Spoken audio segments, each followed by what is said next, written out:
Hey, welcome to EPN. My name is Victor Lucas, and we bring you the latest in everything cool every single day. I'm trying something a little bit different today because I decided not to wear pants. No, I'm just kidding. This one's going out to Timberwolf, who said that GTA 3 is my favorite game from the late 90s. What about the late 80s and early 90s? Sort of the Sega, Super Nintendo era.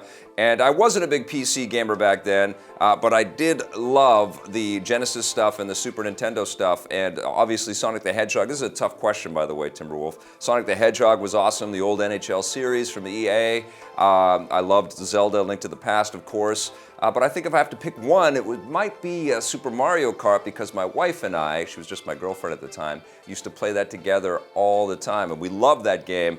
It sounds like I need to make a video about my favorite games throughout the eras, so I'll definitely do that. Long answer. Anyways, Timberwolf, here's your rundown. Prepare to Die on the Nintendo Switch. All three games in the Dark Souls series might be coming to the new Nintendo system. Citing unnamed sources, the website Let'sPlayVideoGames.com reports that developer From Software is currently working on a port of their most recent game, Dark Souls 3, with the idea to release it on the Switch alongside the first two games with all their DLC. The site claims that the ports have been in the works for several months, and the studio is happy with the way they run on the new system, but they're still waiting to see if the Switch is a financial success before they commit to a release. No official announcements have been made, although we do know that From Software is doing something on the Switch because they were included in Nintendo's official list of third-party developers working on the system. A revered series like Dark Souls would go a long way to making the Switch popular with hardcore gamers, something that Nintendo has vowed to do. And Nintendo might be trying to win over gamers in another way. Eurogamer reports that Nintendo is planning to make GameCube titles available on the Switch through the Virtual Console. The first three titles that will be available are Super Mario Sunshine, Luigi's Mansion, and Super Smash Bros. Melee, with more coming after launch. Like all Nintendo consoles, the GameCube has a large fan following, so making its games playable on the Switch would be a big selling point for the system. It's also been a long time coming. Although GameCube discs were backwards compatible on the original Wii, no GameCube titles have been made available for download through the Virtual Console on any system. Fingers crossed for Eternal Darkness. Finally, new rumors about the Switch hardware specifications continue to trickle out from different sources. The EB Games Australia website briefly posted a list of third-party accessories for the system, indicating that it will use a standard USB-C cable to charge its portable screen. If this is true, it means Nintendo won't be using their own proprietary charging cable like they do with the 3DS, which means if you lose the cable, it will be easier to replace. This will also make it possible to plug the Switch into the standard USB charging slots that are common on most planes, trains, and automobiles, which will make it easier to play on the go. Nintendo will reveal more information about the Switch at a special event in January, ahead of its worldwide launch in March. Just when you thought you caught them all, they pull you back in. Pokémon Go developer Niantic Labs has revealed that more Pocket Monsters are coming to the hit augmented reality game. They haven't officially said how many are coming or when they'll be available to catch, but they say they'll provide more details on Monday next week. So what Pokemon might be coming to the game? Rumors have been circling for months that Niantic is planning to introduce the more than 100 Generation 2 Pokemon characters, which were first introduced in the Game Boy Color titles Pokemon Gold and Silver in 1999. Right now, the only Pokemon characters that are available are the Generation 1 characters from the very first game, with a few notable no-shows. We'll let you know what they announce on Monday. They're probably celebrating at Sony right now, and not just because The Last Guardian was finally released.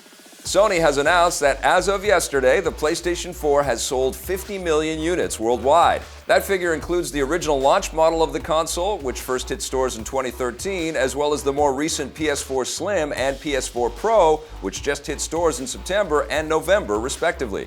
As for game sales, Sony claims that more than 369 million PS4 games have been sold both physically and as digital downloads. The PS4 is doing very well, but still has a long way to go before it matches the numbers of the PS2. That sold more than 150 million units and is the best-selling console of all time. When it comes to current-gen competition, the PS4's biggest rival, the Xbox One, has sold 30 million units, but it's getting stronger. The Xbox One has claimed the top spot as the best-selling console for the last 4 months in a row, thanks largely to the popularity of the new Xbox One S, but we'll have to wait and see if it can hold that pace. As for Sony's virtual reality headset, the PlayStation VR, they haven't said how well it's selling, although some independent analysts are predicting that it isn't doing as well as Sony had hoped. VR is still a new market, so we wouldn't be surprised if it takes a few more years to become mainstream. Batman's latest crusade against crime is about to come to an end. Telltale Games has announced that the fifth and final chapter in their episodic Batman series will hit all platforms on Tuesday, December 13th. Known as City of Light, the final chapter will see Batman end his deadly confrontation with the Children of Arkham, with the fate of all of Gotham hanging in the balance.